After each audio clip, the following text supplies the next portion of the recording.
חזרנו. פעם כשכדורגלן היה מפשל, היו צועקים לו, לך לליגה למקומות עבודה. והם לא ידעו כמה הם טעו. בליגה למקומות עבודה רק הלב עובד. במשך שנה שלמה מתאמנים העובדים לקראת האולימפיאדה של הליגה הזאת, מקצרים ישיבות, עוצרים את פס הייצור, העיקר להגיע לאימונים. ושם, בין אם מהכיבוי מוסר לאיציק מהתברורה שמעביר את מנחם מתדירן עפולה, מוסר לראש העיר שמבקיע בבולי אדיר, כל הקהל על הרגליים.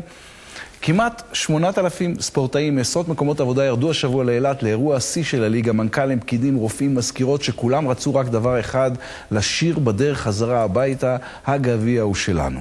גם אילן לוקאץ' נשלח לשם על ידי מקום העבודה שלו. חבר'ה, דבר אחד, אל תשכחו, אנחנו משפחה. הלאה, אני רוצה לשמוע אתכם חזק. יאללה, קדימה חברים. חבר'ה! חזק! יאללה חבר'ה, תמונה קבוצתית. 8 דקות. זמנכם החופשי. 6.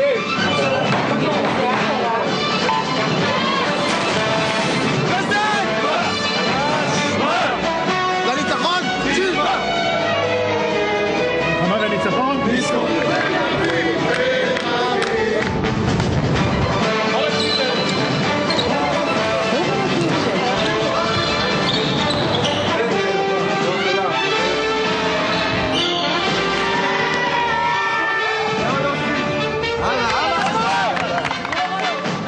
קחו למשל את אפולו קייק. סביר להניח שלא ידעתם שיש ספורט כזה. ודווקא ענף נחמד אפולו קייק הזה, ומפאת קוצר הזמן ניקח אתכם ישר למשחק העונה.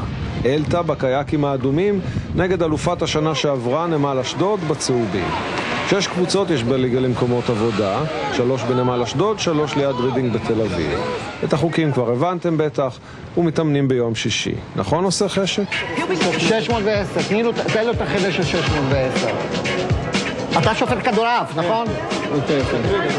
משלשום ועד מחר מציפה הליגה למקומות עבודה את אילת. 6,000 ספורטאים, אוקיי, כמה שבאו לטורניר ה-6, אבל רובם המכריע באמת ספורטאים, ועוד 1,500 מלווים ושופטים, וכולם על הראש של יעקב אבו חצר.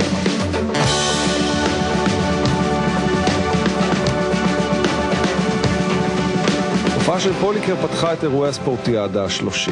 למה היא חשובה? תשאלו, או נענה, או עם קפיטל או.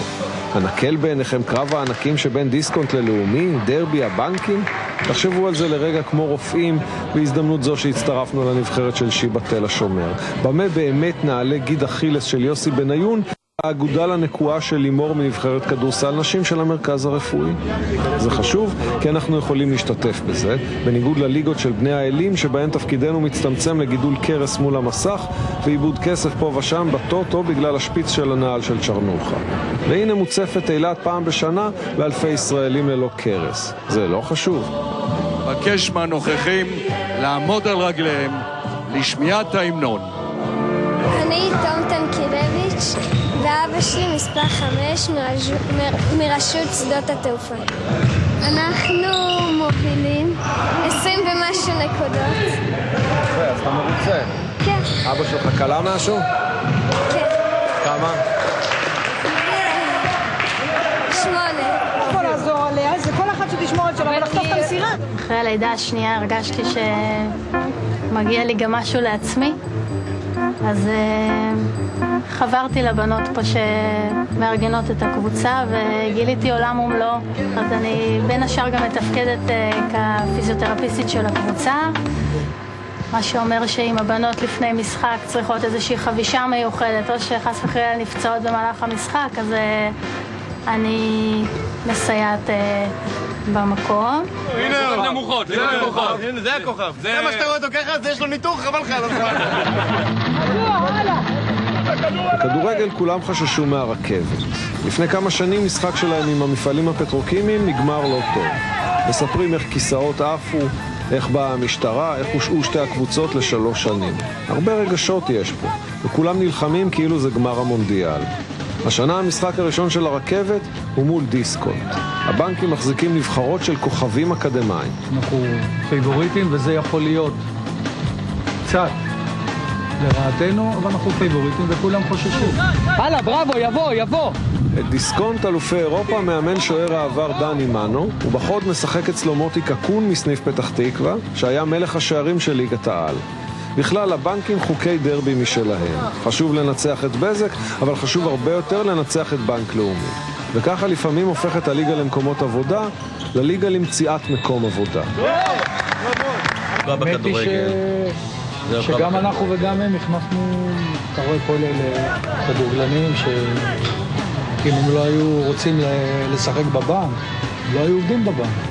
גם בלל אותו דבר. מה אתה ממהר? אני לא מבין. חשמל, דרך אגב, חשמל עד שאוברקוביץ' נפטר, הם היו מעצמה. שם, עכשיו. בכדורסל למשל. היו זרים, כושים. יש להם 3 פעמים בשנה, פעם אחת זה גביע, פעם אחת זה הליגה ופעם להביא את אירופה. השנה הבאנו את שלושתם, נתחיל עכשיו את החדש.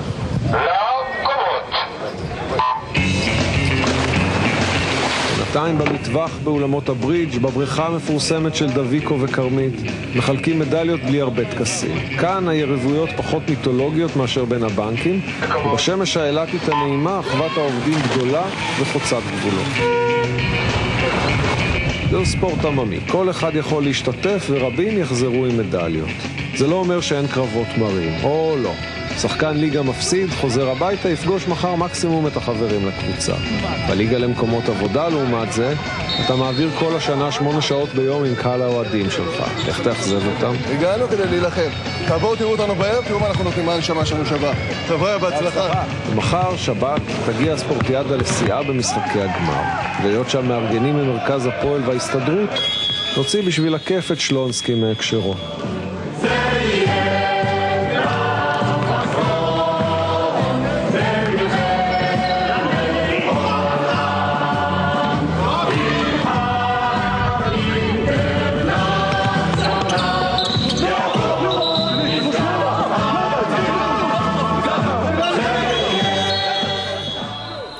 לא היה פאול.